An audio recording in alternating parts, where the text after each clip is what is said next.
Varicose veins కి సరైన చికిత్స కోసం సంప్రదించండి ఎవిస్ హాస్పిటల్. అమ్మా నమస్తే. నమస్తే అమ్మా. అమ్మా, హ్మ్. ఇంట్లో సాధారణంగా హ్మ్. పూజ చేసుకుంటూ ఉంటాం. అవును. కొంతమంది నిత్య పూజ చేస్తారు. ఆ. కొంతమంది ఒక స్పెసిఫిక్గా గురువారం అని ఒక రోజు, శుక్రవారము, శనివారము ఇలా ఒక్కొక్క రోజును పెట్టుకొని వారంలో ఆ రోజు పూజ చేసుకుంటారు. అయితే ఇంట్లో పూజ చేసేటప్పుడు ఎవరు చేస్తే ఎక్కువ ఫలితం ఉంటుందమ్మా? ఇంట్లో ఎవరు పూజ ఎక్కువ చేయాలి? అమ్మ, మీరు అన్న దాంట్లో ఎక్కువ పూజ చేయడం గురించి చెప్పడానికి ముందు మీరు ముందరన్న మాట కూడా చెప్తాను నేను సమాధానం. వారానికి ఒక రోజే చేస్తామేమిటి పూజ? ఎక్కువ చెయ్యొచ్చేమో కానీ వారానికి ఒక రోజు రోజు పూజ చేయాలమ్మా. ప్రతిరోజు. ఎందుకంటే రోజు అన్నం తింటం లేదా, ఉమ్. రోజు స్నానం చేయటం లేదా, అన్ని పనులు రోజు చేస్తున్నాం కదా. పూజ కూడా ఎక్కువ తక్కువల మాటటుంచి తప్పనిసరిగా చేయాలి. ప్రతిరోజు చేసుకోవాలి. రాముణ్ణి ఏ రకంగా తృప్తిపరుస్తున్నామో అక్కడ రాముడో కృష్ణుడో ఏ రూపంలో మీకు నచ్చిన దైవం ఎవరైతే ఉన్నారో వారికి ప్రతిరోజు కనీసం ఒక్క దీపం పెట్టి, దీపం పెట్టడానికి కూడా కొన్ని పరిస్థితులు అనుకూలంగా లేకపోవచ్చు, కనీసం ఒక అగరొత్తి వెలిగించి దండం పెట్టుకుని ఒక్క స్తుతి చేసుకోవడానికి అవదా, చెయ్యొచ్చు. ఇది తప్పనిసరిగా ప్రతిరోజు చేయవలసిందే. పూజ దేనికి చేస్తాము అంటే మనకేదో కావాలి అని చేయడం మాటటుంచి మనకి ఇవన్నీ ఇచ్చినందుకు చెయ్యాలి. శరీరం ఇచ్చాడు, నోరిచ్చాడు, రుచి ఇచ్చాడు, తినడానికి వస్తువు ఇచ్చాడు, ఆకలి ఇచ్చాడు. ఈ మూడు ఇస్తే ఇందులో ఏ ఒక్కటి లేకపోయినా మనం పదార్థాలను ఆనందించలేం కదా. ఇన్ని ఇచ్చినటువంటి భగవంతుడికి మనం కృతజ్ఞత చూపించుకుంటాం. అలాగే కన్ను ఇచ్చాడు, చూసే వస్తువుని ఇచ్చాడు, చూడగలిగిన శక్తిని ఇచ్చాడు. అలాగే ఇంద్రియాలకు కావాల్సిన విషయాలు, వాటిని అనుభవించడానికి కావాల్సినటువంటి శక్తి, ఇన్ని మనకి భగవంతుడు ఇచ్చినందుకు ఒక్కసారి ఆయనకి నమస్కారం చేసుకోవాలి కదా తప్పనిసరిగా. ఈ ఐదు ఇంద్రియాలు ఇచ్చాడు, 5 జ్ఞానేంద్రియాలు, 5 కర్మేంద్రియాలు ఇచ్చాడు. వీటిని కలిపి మనస్సుని ఇచ్చాడు. అందువల్ల ఒక్కసారి హృదయం దగ్గర ఇంద్రియాలని, కర్మేంద్రియాలు, జ్ఞానేంద్రియాలు, మనస్సు కలిపి ఇక్కడ నమస్కారం చేసుకోవాలి. అందుకని తప్పనిసరిగా రోజు చేయాలమ్మా. ఎంత చేస్తామన్నది వేరు. మీరు అన్నట్టు ప్రత్యేకంగా చేయడం అన్నది వారానికి ఒక రోజు చేసినా 2 రోజులు చేసినా మీ ఇష్టం. కానీ రోజు మాత్రం ఎంతో కొంత చేయక తప్పదు. ఒక దండమన్నా పెట్టమంటారు, అన్నా చెయ్యాలమ్మా. దాన్ని పూజ ఎంత చేస్తావు, దాన్నే పూజను. ఒక స్తోత్రం చేయి. నోరిచ్చాడు గనక తినడంతో పాటుగా స్తోత్రం చేయి. కన్నిచ్చాడు గనక అన్ని చూడడంతో పాటు ఆయన మొహం ఒకసారి చూడు. చెవిచ్చాడు గనక ఎన్నో వింటున్నావు, నీ నోటితో అన్న స్తుతి నువ్వు విను. ముక్కిచ్చాడు గనక ఆయన దగ్గర ఒక పువ్వో అగరొత్తో పెట్టి వాసన చూడు, ఆస్వాదించు. ఇట్లా అయితే ఎవరు చెయ్యాలి అన్నది మనకి శాస్త్రాలు చాలా స్పష్టంగా చెప్పాయమ్మా. మనం మామూలుగా సంకల్పం చెప్పుకునేప్పుడు ఏం చెప్తాం? ఒక పేరు చెప్తాం. ఏదో ఫలానా గోత్రోద్భవస్య ఫలానా నామధేయస్య అని చెప్తాం. అన్నాకేమంటున్నాం? ధర్మపత్ని సమేతస్య సహకుటుంబాన అని చెప్తున్నాం. అంటే ఎవరు పూజ చేస్తున్నట్టు? యజమాని అన్న పదానికి కూడా అర్థం ఏమిటంటే, పూర్వకాలం యజ్ఞాలు చేసేవారు. యజ్ఞం చేయడానికి అక్కడ కూర్చునేవాడెవడో వాడు యజమాని. మిగిలిన వాళ్ళందరూ దానికి అమరుస్తారు. ఇప్పుడు యజ్ఞం ఒక ఆయన కూర్చుని చేస్తున్నాడమ్మా, చేస్తూ ఉంటే దానికి కావాల్సిన వస్తువులు ఇవ్వాలి కదా, కుటుంబం అంతా సహకరించాలి కదా. అలా కుటుంబం అంతా సహకరిస్తుంది, ఒకళ్ళు చేస్తున్నారు, ఫలితం అందరికీ వస్తుంది. అంచేత ఎవరు అంటే ఆ ఇంటి యజమాని ఎవరున్నారో, ఇంటికి పెద్ద ఎవరున్నారో ఆ పెద్ద పూజ చేస్తే చాలు. ఇంటిల్లిపాదికి వస్తుంది. ఎందుకని ఆ సంకల్పంలోనే ధర్మపత్ని సమేతస్య, ఆవిడ పక్కన కూర్చుని ఉండొచ్చు, ఉండకపోవచ్చు. సరిగ్గా ఆయన పూజ అంతా అయిపోయే సమయానికి నైవేద్యం తీసుకొచ్చి అక్కడ పెడుతుంది కదా, చాలుగా, అందులో భాగమే. లేదు, ఈయన ఇక్కడ కూర్చుంటే పిల్లలు వెళ్ళి పూలు కోసుకొస్తారు ఇంట్లో, ఇప్పుడు వాళ్ళు కూడా అందులో భాగస్వామ్యం అయినట్టే కదా. వాళ్లే కూర్చుని చేయాలని ఏం లేదు.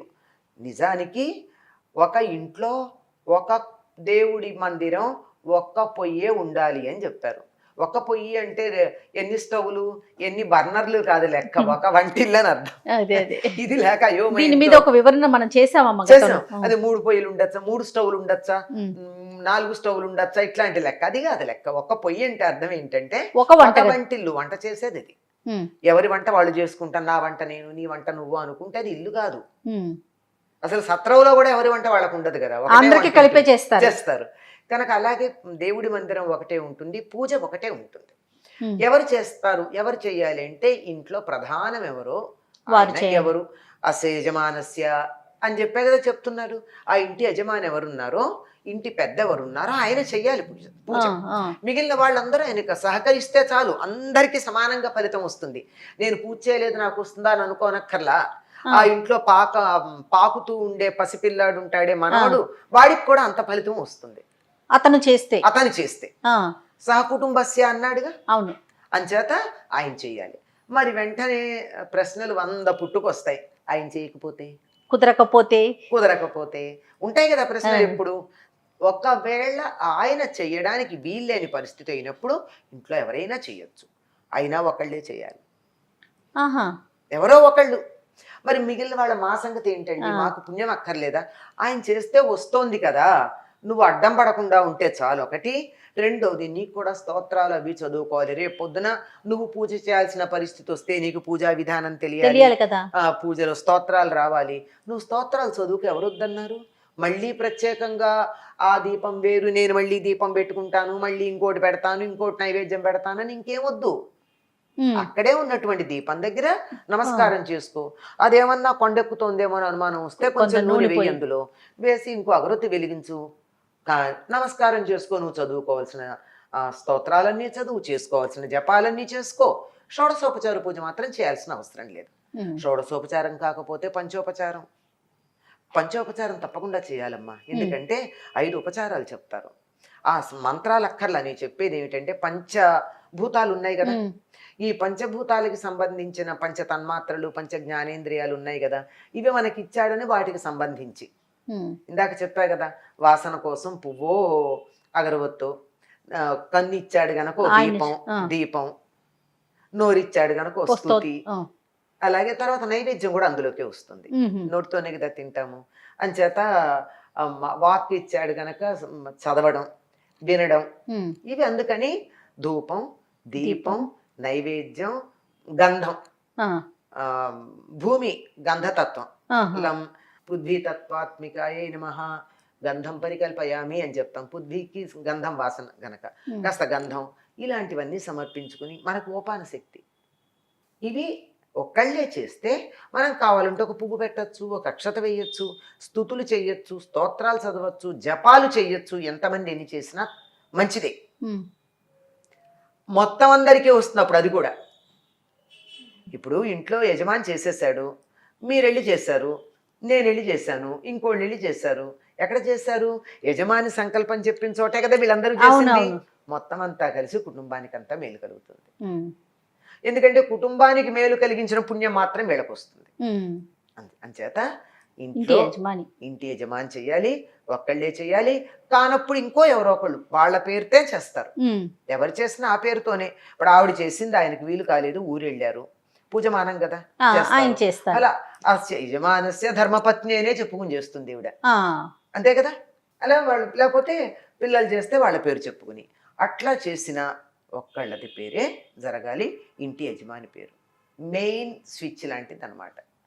మన సమాజ వ్యవస్థ అంతా కూడా భారతీయులది వ్యక్తినిష్టం కాదు, కుటుంబనిష్టం. మనకి కుటుంబం ఒక ప్రమాణం, వ్యక్తులు కాదు. ఒక యూనిట్, ఒక కుటుంబమే.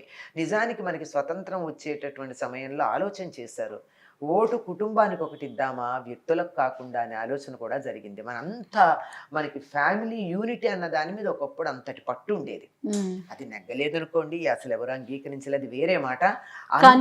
ఆలోచనకి కావలసినటువంటి సామాజిక పరిస్థితులు మన దేశంలో ఉన్నాయి. కుటుంబ వ్యవస్థ అన్నది అంత పటిష్టత ఉంది అనడానికి. తప్పకుండా చాలా చక్కగా వివరించారు. నమస్తే.